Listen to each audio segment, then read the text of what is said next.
Oh, people keep popping in. This is great. Awesome. Well, we'll get started and we can grab any stragglers at the end. But welcome to our CHS 101 alumni career panel, the first one that we are ever doing. So this is really exciting. We're really thankful to our alumni who have joined us. And our goal today really was just to share with you guys a little bit about their stories, what it looks like to have a health degree, what it looks like to have a health degree in the middle of a pandemic, and for them to share a little bit about how they navigated their time at ASU. So that will hopefully be helpful to you as you guys are starting your journey with the CHS family. But I'll start with me and then I'll pass it along to our panelists to introduce themselves. But my name is Katie. I specifically work with alumni of the College of Health Solutions. So when you graduate, you unlock all these benefits as an alum of Arizona State University. So that's career services, networking. We can help you with your resume. We can help you get connected to people. And we want to help give you a platform. And so that's kind of what we're doing today. But I'll pass it on to our panelists so they can share a little bit about themselves, and then we'll get into some nitty-gritty questions. But Josie, you want to start? Introduce yourself. Sure. So I'm Josie. I'm a third-year PhD student in computer science at the University of Virginia. I did my undergraduate at ASU, obviously, in biomedical informatics. And I research kind of the intersection of computer science and healthcare, broadly speaking. And so a lot of my research is related to clinical diseases and developing various decision support tools, as well as some like privacy and security tools for things like advanced heart failure, type 1 diabetes, and like kidney transplantation. Awesome. Megan, you want to let them know who you are? Hi, everybody. My name is Megan.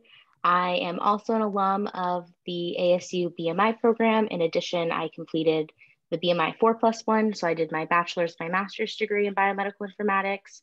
I recently returned from a Fulbright scholarship in Malaysia, where I was an English teaching assistant. And since coming back to the States, I've transitioned into a role as an educator, in addition to working on like healthcare policy and reform for underserved areas within healthcare disparities. So cool. All right, and last but not least, Gina.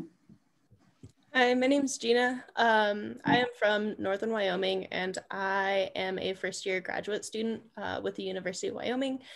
I'm working on my master's in speech and language pathology, and I did my bachelor's at ASU in speech and hearing sciences.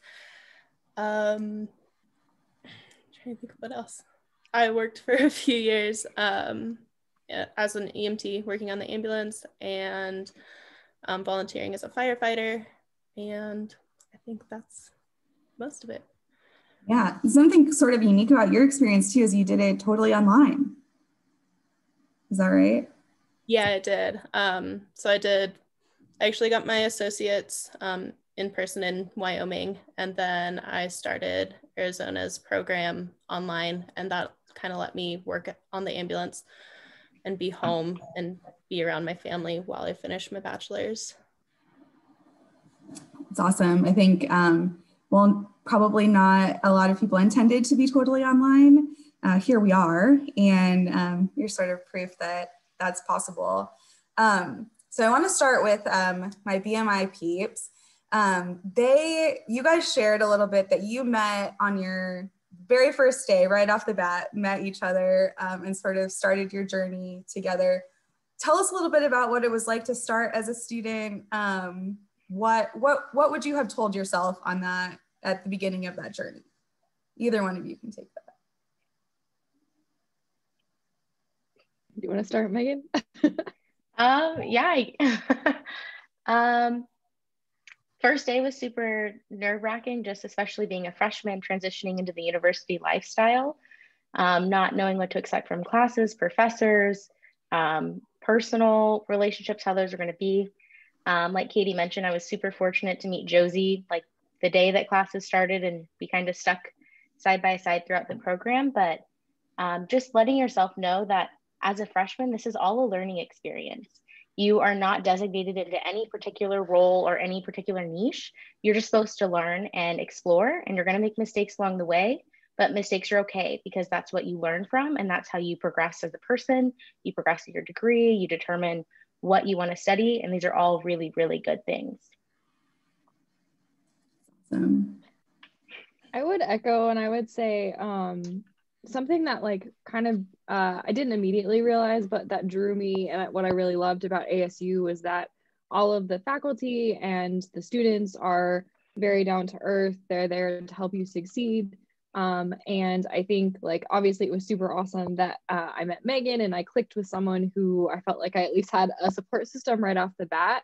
But I also think it's good to know, especially now during the pandemic, when everything is like 10,000 times harder than normally when you're at school, just that you can rely on the professors and sort of the ASU community. And I know, I'm sure BMI has grown, but it's still a smaller degree program. And so you can take advantage of kind of the like smaller class sizes and smaller groups and things like that, and really reach out and get to know everyone. Because I mean, Megan and I still talk, like we're still close with a lot of our professors from ASU, even though it's been like 3.5 years since we've graduated. So take advantage of the ASU BMI family. That's such good advice. It really, especially now, it's all about maintaining those connections however we can. So Gina, maybe you can speak to that a little bit. How did you stay connected as an online student? How did you make the most of your experience learning online while spending time with your family? So I guess I don't feel like I interacted a ton until my last year, which is something I really wish that I knew more about my first year with ASU and doing the online program. So I guess being online doesn't mean that you have to be isolated. Like you still have teachers, you still have peers, and it's really important to reach out to them. And so emailing your teacher, setting up time to Zoom, creating a group text with your classmates so you guys can actually talk and like figure out stuff together. Just because you're online doesn't mean that you're on your own. And I think that's something that was really important to realize later in my online classes. Yeah, I think that's easy to do, especially as you're first starting a program. You're just trying to figure things out and learn, and then figuring out how to support yourself in that. It adds another layer of challenge, but it sounds like you were successful doing that. All of you have talked about connecting with faculty. And I think, especially as a first year student, that can be a little bit intimidating. Like I think about like even writing an email and being like, do I say doctor? Do I say professor? Like, how do I even start this? So any of you have any thoughts or anything that you could share about how you connected and stay connected with faculty? So I would say ask like quote unquote stupid questions. There is no such thing as stupid questions, but actually how I ended up in research is, to be honest, I thought the freshman professor of our computer science course hated me because I was always in his office hours asking questions that really weren't very good looking back. Like they were kind of stupid questions, but he just knew who I was because I was always asking questions. I was kind of like unafraid to appear to like let it show that I was young and in learning. And that's what the professors are there for. So like ask questions, be involved, even if you're like, I'm sure I think I should know this, or it seems like it's kind of a dumb question. Like the professors want to engage with you, especially in an online environment where it's much harder. So like, don't be afraid to step up and, interact and connect with your professors. Really good. Anyone else have any thoughts on getting over that fear? I would just echo what Josie said is the professors want to work with students. And even if you are fearful that they might not want to work with a first year or a second year student, because you've heard rumors that they only like to work with upperclassmen, again, those experiences can be totally different. I, like Josie, started research as a second semester freshman. And ended up working with my mentors all the way through the end of my graduate program. And so those relationships can be super, super helpful for finding jobs afterwards or just being there for personal issues, but they're there to help you. But they also need students to help them complete their research. And so if they can start working with you as a first or second year student, they can foster that relationship and help build your skills over the course of your entire experience, whether instead of just starting as a third or fourth year student as well. It's really good. Yeah, it's never too early. And if they don't know you as a first or second year student, it's going to be just as hard, just that much harder to get to know you as an upperclassman. So that's a great thought. We had a question come through in the chat, but it to, I think, something we were talking about just before this, and a question that I'm curious about. Someone asked, did another area of health ever interest you? And if so, what and why? So maybe we can talk a little bit about that, but also how you selected the course of study you picked. We'll just kind of go around. Gina, maybe we'll start with you. How'd you end up where you're at?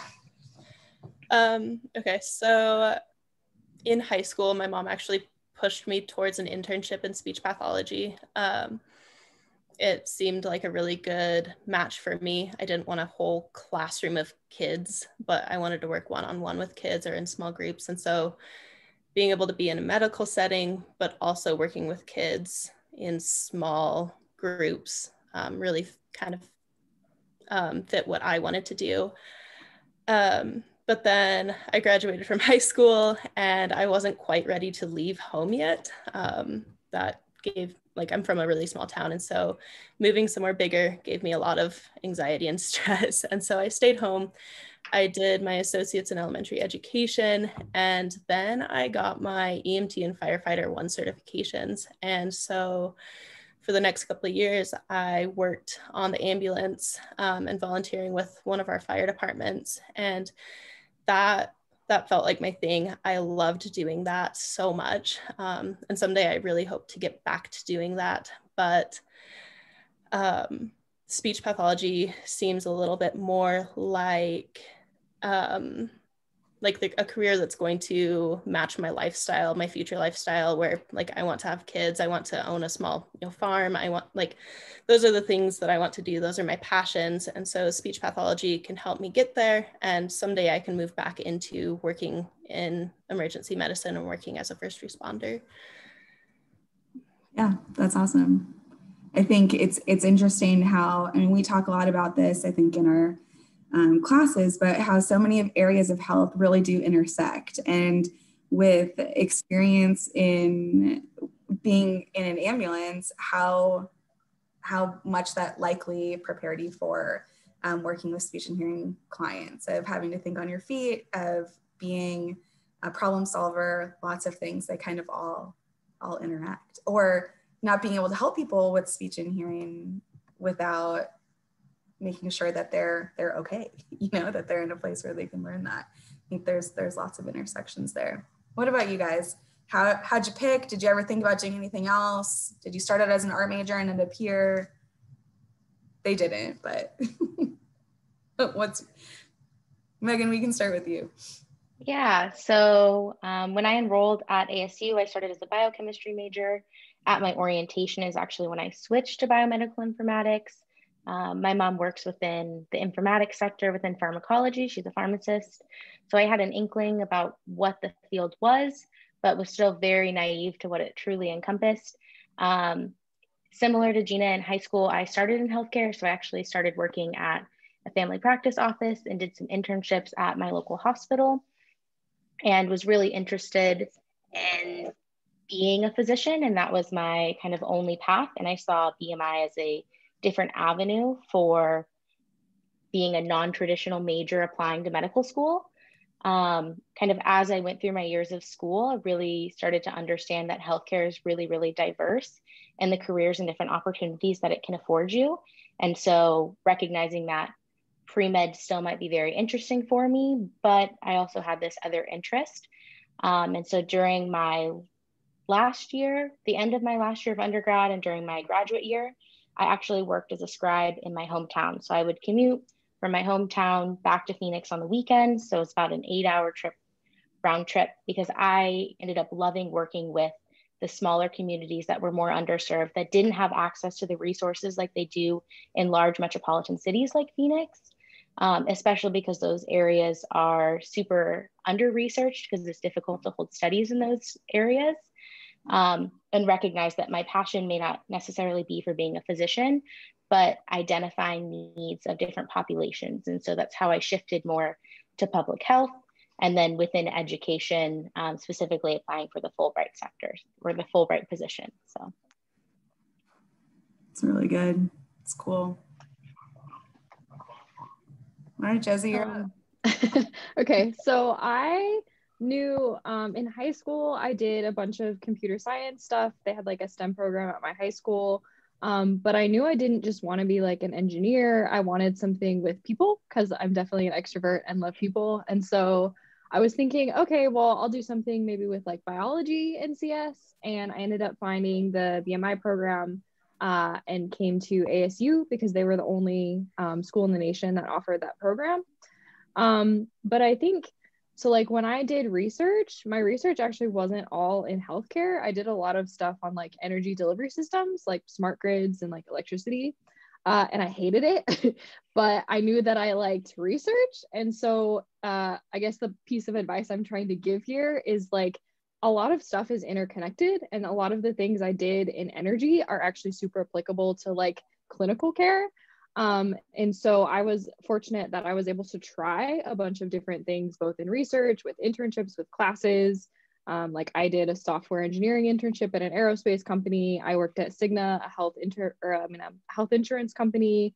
I did research at Mayo Clinic. So like I was able to do a bunch of stuff, and that's what helped me figure out like, oh, I really like healthcare and research, but also with like the still a little bit of the CS stuff there.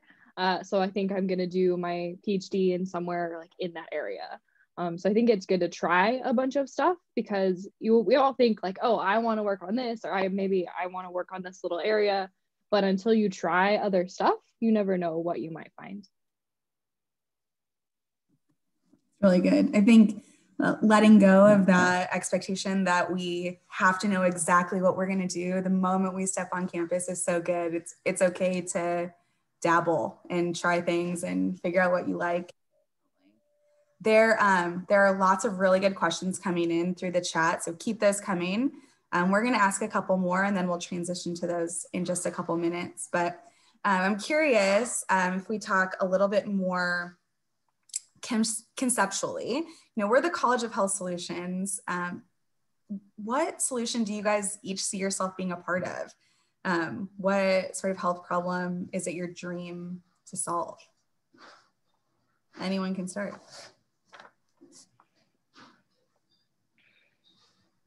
You can think about it for a minute. It's kind of like a heady question. I guess I see myself being a part of the solution to communication needs just in general. Can you imagine getting to where you are today without being able to communicate? Like, it's not easy. It's not really possible. And so to either help a child who is struggling to learn to use language or learn to articulate correctly, or teaching an adult or helping an adult learn to speak again after having a TBI or a stroke, I guess getting them back on their feet and getting them back to some sort of normal, and allowing them to continue on with their life and continue communicating. I guess that's where I see myself. Yeah, that's huge. Huge. It's awesome. What a gift to be able to be a part of someone being able to communicate. It's cool.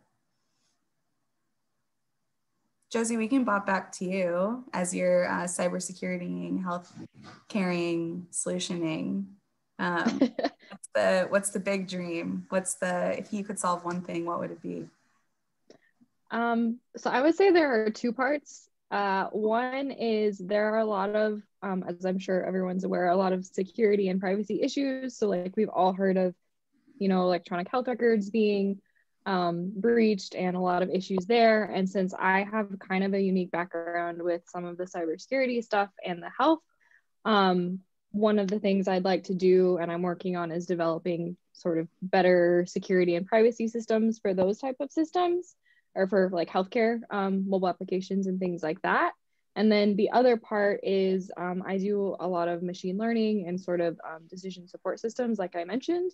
And those are, so for example, with the Advanced Heart Failure Project, we're looking at kind of finding better ways to calculate like the state of a patient and sort of understand how they are and how good their heart is working. And that has nothing to do with cybersecurity. It's very like clinically care oriented. But I like both of those pieces. So kind of like the security as well as just improving clinical practice. Yeah, I think if we sometimes if we stick with one thing, we get bored.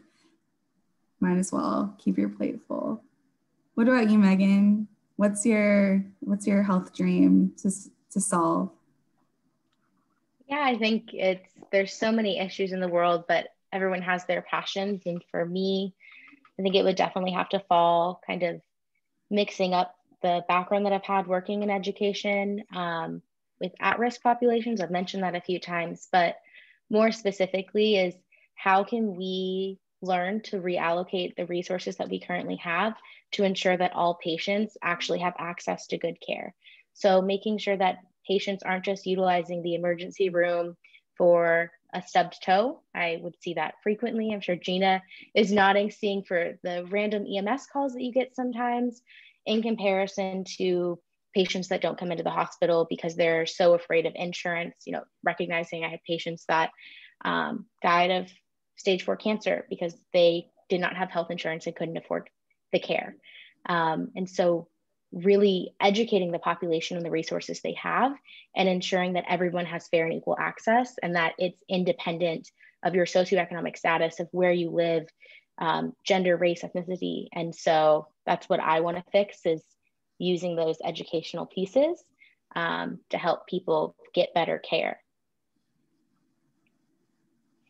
It's cool how sort of each one of you have talked about kind of bridging this gap between people and science, of how can we bring the science to the people in all sorts of different ways. But I think that takes a special kind of person and mind to be able to relate to people and bring the science to them. It's cool and unique, I think, especially to this sort of set of programs. It's cool. I like that. Okay, well, let's, here's a question. As you all have gone about working in your different kind of areas, what surprised you the most about ending up in your corner of healthcare? What's something that you didn't expect? And that could be something funny or serious or both, of what's something that took you by surprise that you weren't expecting?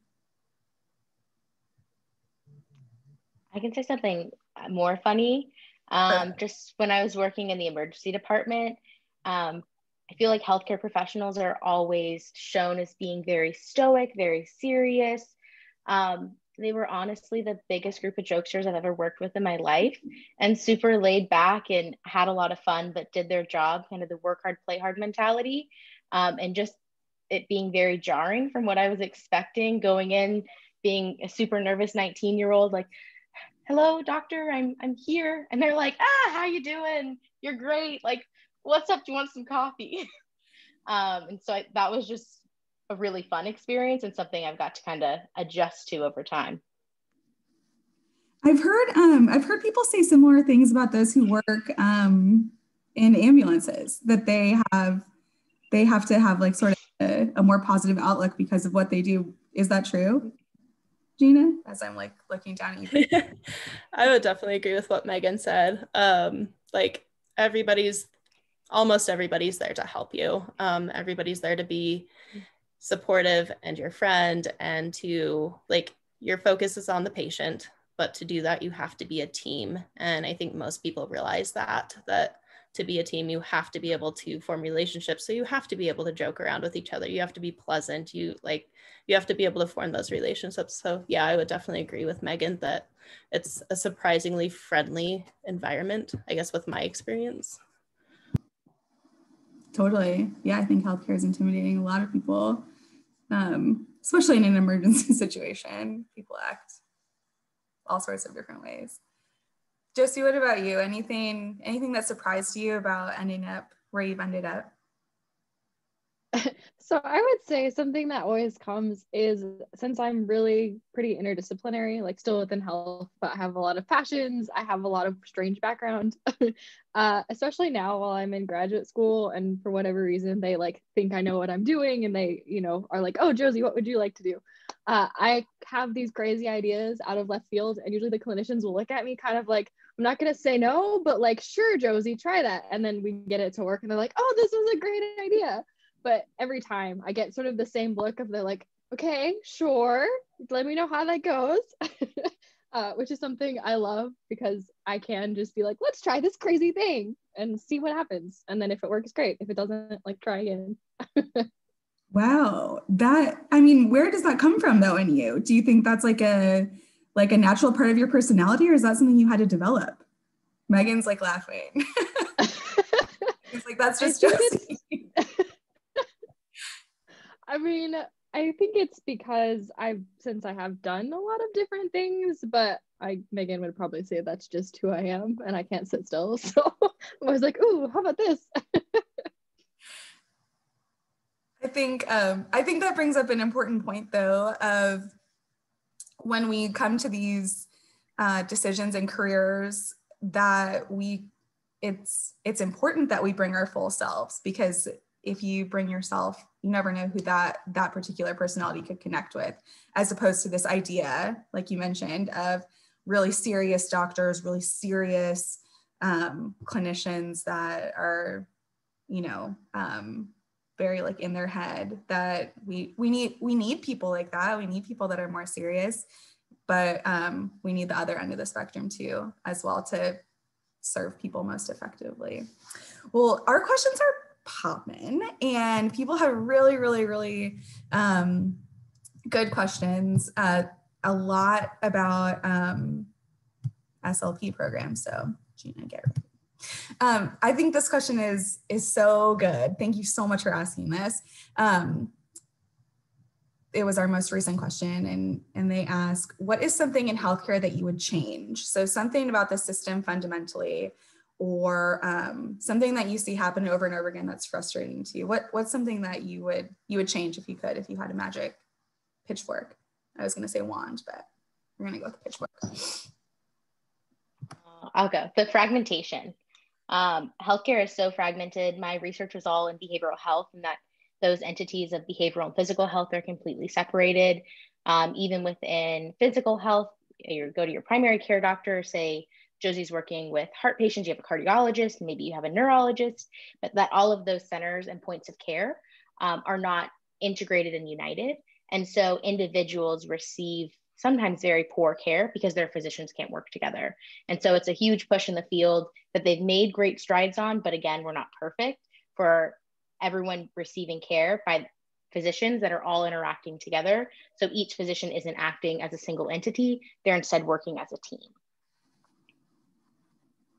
Yeah, that's so good. I think that's what we're moving towards as a college as well, that you can't have one piece without the other, that health really has to come together. So good. What about our other two panelists? What would you guys change? So I would say, I think sometimes we focus on the wrong things in terms of like outcomes. So like people are always talking about like, oh, what does this cost the healthcare industry, or what does this cost the hospital?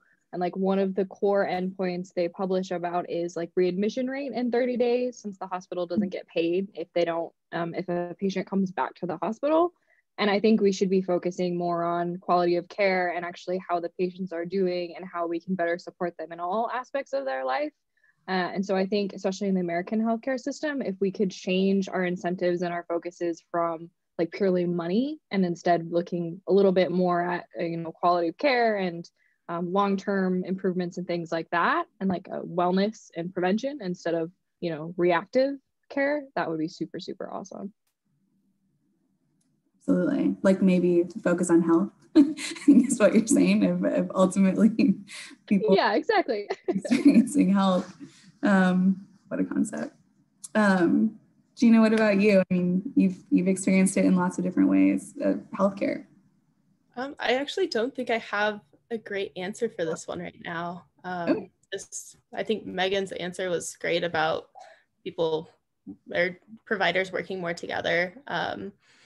And the only other thing I can really think of is making sure that it's patient-centered, that it is about the patient, and it's not about when shift changes or when the grant is coming in for the new equipment or whatever, that your focus is on the patient and improving their care and their well-being.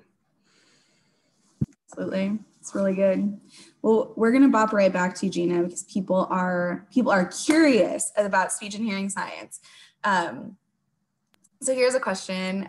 Do you have any useful tips in order to succeed for studying? I think everyone can probably answer this, but they're specifically asking about speech and hearing science. And also specific to that program, what are some pros and cons? What are some things that you really liked? And what are some things that maybe you would have changed? So for studying for speech and hearing, I think it's so important to reach out to your classmates. I'm not sure if this person's in the online program or the in-person program, but I was in the online program, and the first year was really hard for me because I isolated myself as an online student, and that's not how it's supposed to be.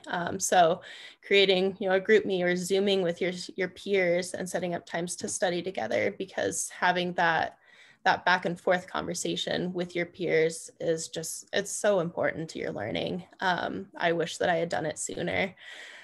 And then pros and cons. I think one of the cons with the undergrad programs that I've seen is that you have such limited access to actual hands-on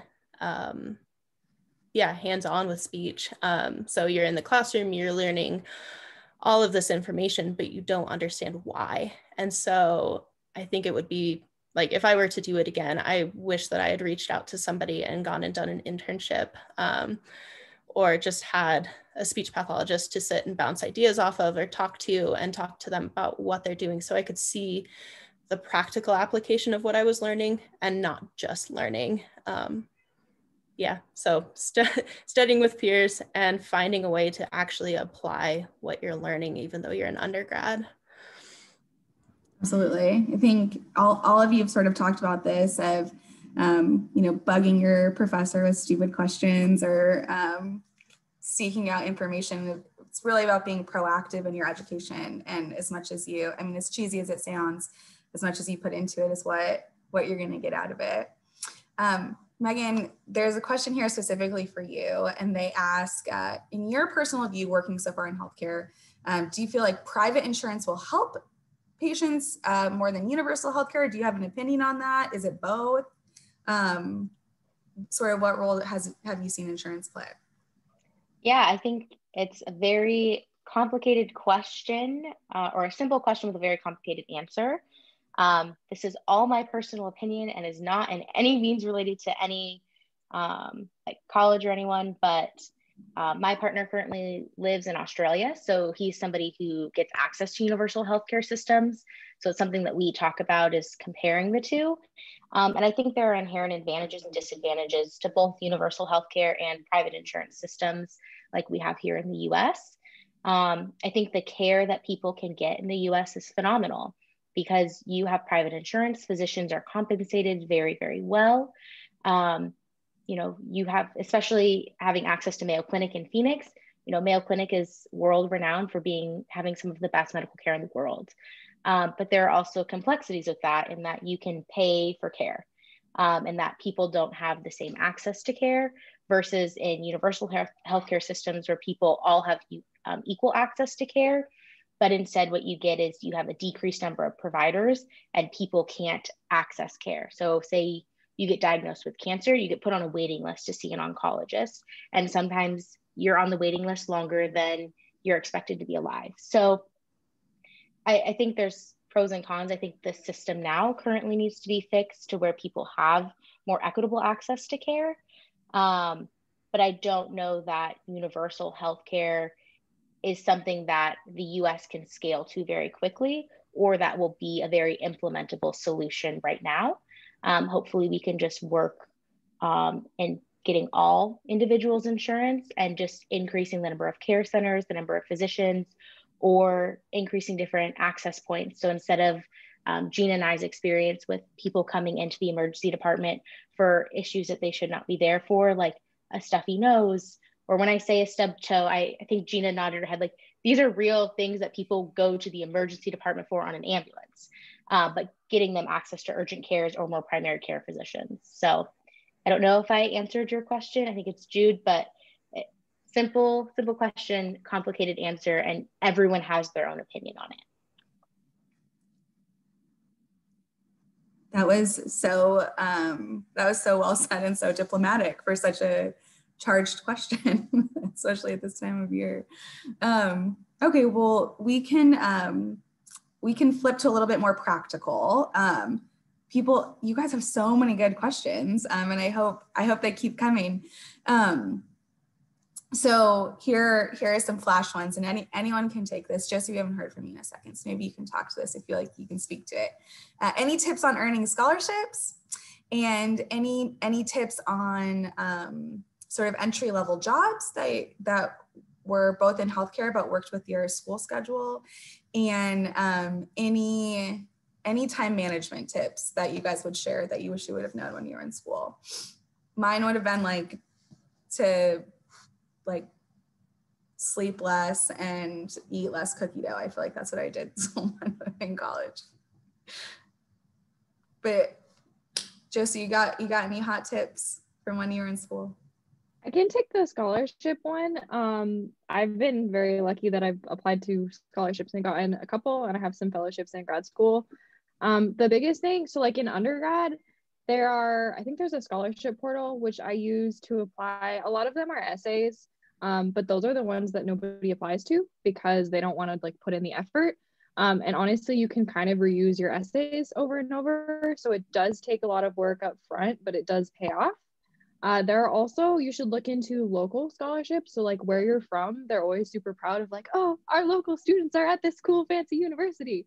So I won a scholarship from my local Lions Club or something like that. And I just had to write a page essay, and they gave me a fairly substantial amount of money. And then they put my picture on the wall and were super excited about it. So I think people don't realize and I'm from a tiny baby town, little baby town. So I'm sure that there might be some other ones that are local. And there are also some big national fellowships that you can look for. So there's, I think if anybody's in the honors college, they have a whole scholarship center there. They also have in the career development, they have places to help you. So you can look at Goldwater fellowships and other fellowships like that. Those take some more planning. But it's really good experience even just to apply for those type of things, because the kinds of writing you'll be doing, depending on your career in healthcare later, if you're a hospital administrator, you're going to be writing grants and things like that, or it's good experience. And even just applying for these things makes you more likely to get one. So I would say put in the effort and apply, because most likely something will come out of it. Yeah. It's really good. Yeah, more is more, I think, when it comes to scholarships. And I think we have some scholarship sessions coming up actually as well. So check your email for that. There's lots of help available when it comes to funding and scholarships, but it does sometimes take a lot of work. All right, Megan and Gina, any time management tips of handling a really rigorous degree, but also keeping your sanity, staying connected to people? I guess just do the stuff. That my biggest problem is procrastination. I am terrible with time management. And so like, just do the things you're supposed to be doing. Like every day I make a list of 5 things that I have to get done. And like, that's been huge in my journey away from procrastination. But just do the things, you know what you're supposed to be doing, just get them done. Like, That's good. Awesome. And oh yeah, Megan, chime in. Yeah, exactly what Gina said. Just do the work that you have to do, but also have some fun on occasion. I would take Friday nights. I understand campus is a little bit closed. You still call it Club Hayden for Hayden Library and Tempe's campus. That was my go-to place on Friday nights. And Josie laughs. We'd be at the library very, very late because it would close at midnight. So it was like at midnight, you got to celebrate and be done. But additionally with scholarships, you don't know if you don't apply. And I was super, super guilty of that multiple occasions of not wanting to apply for something because I was so afraid I wouldn't get it. But if I didn't apply, I wasn't going to get it anyways. So making that step in the application was the same thing. And even if you think it's too late to apply, still apply for it. I don't recommend this, but like my Fulbright application, I put together in 5 days. And so it's not something that you should do. But if you want to apply for something, put your head down and do it. And you never know what's going to happen. It's true. Well, in that vein of applying, Gina, we have some people curious about what the application process was like for you for graduate school. I think probably all of you could speak to applying for things beyond your undergrad. But Gina, you want to start? What was that application process like, and how did it go for you? I mean, clearly it worked out, but what was the application process like? So I started applying for schools in, I think, October of last year. I'm not sure. Like as soon as it opened up, I started applying, and then I very quickly decided I didn't want to go to grad school this year.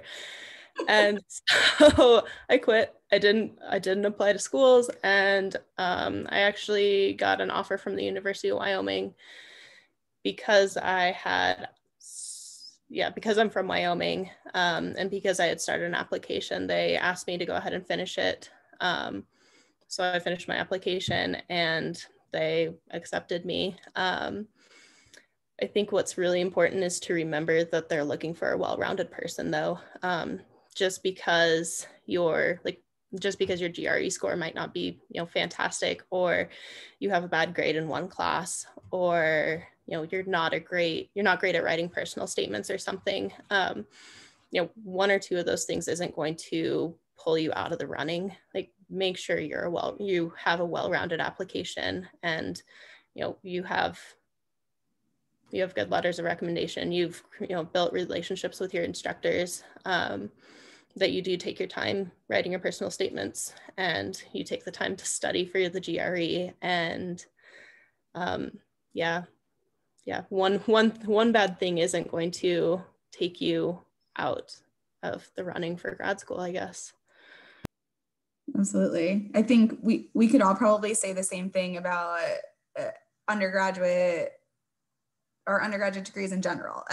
One bad class isn't going to ruin your life. One bad exam isn't reason to throw in the towel. That what I've kind of heard all of you say is it's really about pushing through and that persistence and asking the right questions and advocating for yourself of when you need something, asking for it. Those are all really practical things.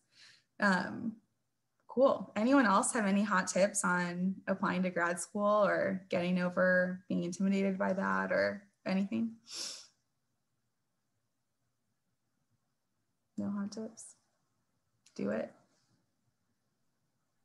I mean, I would just say apply, kind of like with the scholarships. I applied to like 12 grad schools because I wasn't sure I was going to get in anywhere. And I only got accepted to 2. So like the applying everywhere did help. But also I asked for help. Something I've kind of actually realized more in grad school is it's okay to ask for help, and it's okay to be vulnerable, and it's okay to be less hard on yourself. especially during the pandemic. Like self-care and self-love is important. And if you are going to take a break one night and eat really fatty food for a while, even though I know we're like health majors, but just to, you know, detox and like stress relief and things like that, like that's okay. Don't beat yourself up about it. Just make sure that tomorrow, you know, you get back on your homework or whatever you're working on. That kind of diverged from like health or from applications, but those are kind of linked. No, I think you hit on right exactly what's happening in the moment and really what the goal is of health, and that includes mental health. And so that's in our nutrition people always say it's all about balance, that don't skip the cookie, that you can have the stupid cookie. It's about balance over time. And I think that's what you're saying too about life, of that you can know some things really well and you can need to ask for help in other things really well, sometimes, and that's okay. And you're actually better off for it. That's cool. Someone asked a pretty specific question, Gina, to you, Shayla. She said, do you have any experiences with have you had any experiences with the deaf community, or have you used ASL or had any experience with audiology? I don't know if you have you? So one of my best friends in 6th grade was deaf. He moved away. So that's my primary experience with the deaf community. I did take some sign language in college, but I haven't actually used it in the clinic or with either of my clients. They're just not, they're not part of the deaf community and it's not needed right now. So maybe in the future, hopefully I know enough to be able to provide as much as I can. But if I'm not the right provider for that person, then you refer them to somebody else. Sure. All right, Edgar's got a good one. What would be like if you, while you're in school, maybe this is what you did, or maybe looking back what you would have chose to do, what would be a good job for you to have while you're in college that would be in health? So entry level, and something that was manageable, what would you recommend? I'll offer a suggestion, Edgar, while they're thinking. I will always suggest a student worker job. I think they're a great way to get connected to staff within the college. They're going to work around your schedule because they understand that you're a student, and you get to work hand in hand with your college. But I'm biased because I work here, but I would say that. What about you guys? What would you say about an entry-level career in health? A really great way, and it's pretty common, it's recommended for, I guess, the traditional pre-med track, is working as a scribe. It's what I did. So the nice part is emergency departments are open 24/7, 365. So there's no shortage of shifts. Sometimes it might be difficult with your schedules if they put you on night shifts or day shifts, but because there are so many hospitals in the area, scribing can be a great way to get that emergency room experience. In addition to, a lot of physicians in different offices will offer positions to work at their office, either potentially as a medical assistant. I started out as the file girl. I know we're on like electronic medical records now, but in high school, I would go file patients' charts and shred and call them about their patient reminders for their appointment on Tuesday. And recognizing that healthcare is really diverse. So some students do what Gina did and work as an EMT. Some students take phlebotomy courses and are the person that draws your blood, but there are a lot of avenues to get in, and most of them, because hospitals are open all of the time, are able to work with you as well. Can you talk a little bit more about what the duties of a scribe are? I think people might be curious about that. Yeah, so the scribe, I always like to say, is the doctor's little like puppet. They basically, you follow the physician that you're linked with like this, like a little puppy dog, and follow them around the hospital, and you type all of their notes. So for hospitals, it is significantly cheaper to pay somebody like me, a scribe, or somebody like you, to type all of the doctor's notes and do all of the charting for the physician than to pay the physician to do that and see patients. So it actually decreases their workload, so they're able to see more patients at higher volumes, as well as having their charts formatted and completed correctly so they can bill them to the highest level of care, so that hospitals aren't losing money in the emergency departments. So that's kind of what you do. And then sometimes, depending on where you work, I was able to help assist with procedures. So when we intubated patients, when we had to do splint on patients, running blood samples to and from the lab, because of the type of facility I worked at, I was able to interface and do that with all departments within the hospital as well. Wow, it's really diverse experience.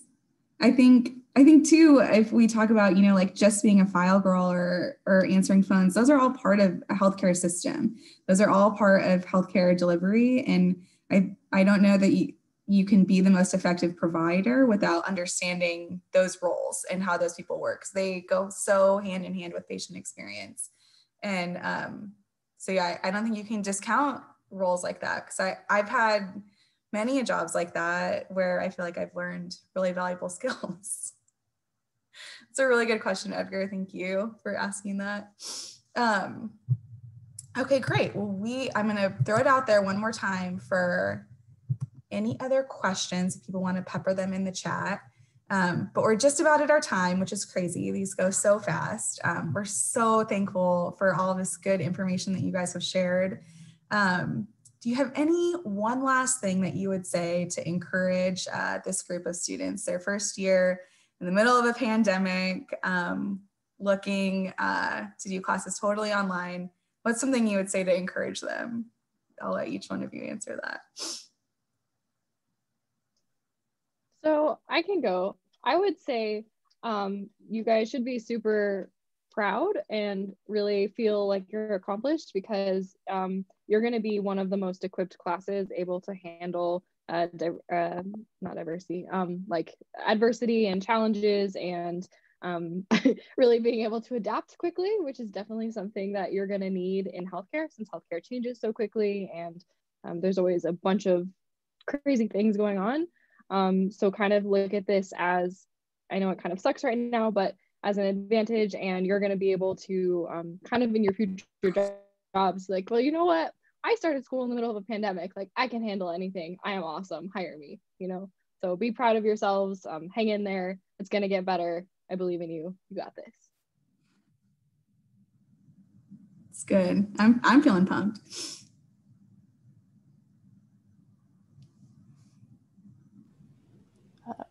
I guess remember your why you're passionate about what you're studying, why you're doing this, why you're putting yourself through this. Write it on your mirror, write it in your planner, like keep reminding yourself why you're doing this. Like you can go through class day by day and realize like, this is ridiculous. I don't want to do this anymore. This is terrible. But there's a goal and there's a reason you started, and there's a reason that you want to finish this. So remember your why, keep going. So good. Finally, I would just say, be kind to yourself. Remember that if you don't take care of yourself, you can't do anything. It's not worth it to drown yourself, to not sleep, to not be functioning as an individual entity. That in order to do your best work, you have to be your best self. And just like everybody has mentioned today, you are thrown into a wild, wild world of online, virtual, in-person classes that I know I would have no idea how to handle. So you guys are doing incredible things and you're doing amazing, but just remember that it's okay sometimes if things aren't going well. Take a night, take an evening, eat some unhealthy food if you need to, maybe cook like Katie. I ate Lucky Charms, way too many Lucky Charms in the dining halls. And then just start fresh tomorrow and know that you can do it. That's awesome. Oh, those are so good. I want to sneak in this one last question. Daniel, I'm so sorry that I missed this initially. So thank you so much for asking again. He's asking about research opportunities. Does anyone want to share about experience they had with research as an undergrad and how you became a part of those? Because I think that can be another intimidating thing. So I can speak to that since I did a ton of research in undergrad. Talk to the professor. So if there's a professor that you really like them as a person, or usually pretty much all professors are sort of interested in their research, so they'll mention something about what they're doing, go up and talk to them and ask if they have research opportunities. That's usually the easiest way. And most often they will tell you yes, or they will tell you no, but you should talk to this professor, or you should talk to this grad student. If you feel intimidated and you don't want to do that, there are research postings you can look in different departments. Since healthcare is kind of interdisciplinary, you might have to look in like biomedical engineering or CS or something like that, depending on what you want to do. But they'll have research postings, and you can also ask your professors about that. And then you can just send an email, which maybe is a little bit less intimidating, like, hi, my name is X, I'm in this degree, I'm interested in doing research. Please let me know if you have any opportunities available. Like, that's all you need to say, and they will get back to you with what they might know of. It's awesome. Yeah, it's a huge advantage to going to school at a research university to participate in that. It's awesome. Well, great. Well, with that, we are right at 3 o'clock. So thank you, all three of you, so much for being so generous with your time and your information. This is so good. If anyone watching has any questions, you reach out to your CHS 101 facilitator. They can get those to me, and we can get them to these panelists. But just want to say thank you so much for coming back and reinvesting in our CHS 101 students. And with that, I hope everyone has a great rest of your afternoon. Thanks so much. Thanks for inviting us. Thank you, Katie. Yeah, I'm so glad this worked out. It's so exciting. Now it's over. Yay. All right. We'll talk to you later. Thank you. Go Devils, everybody. Yeah, go Devils. Good one.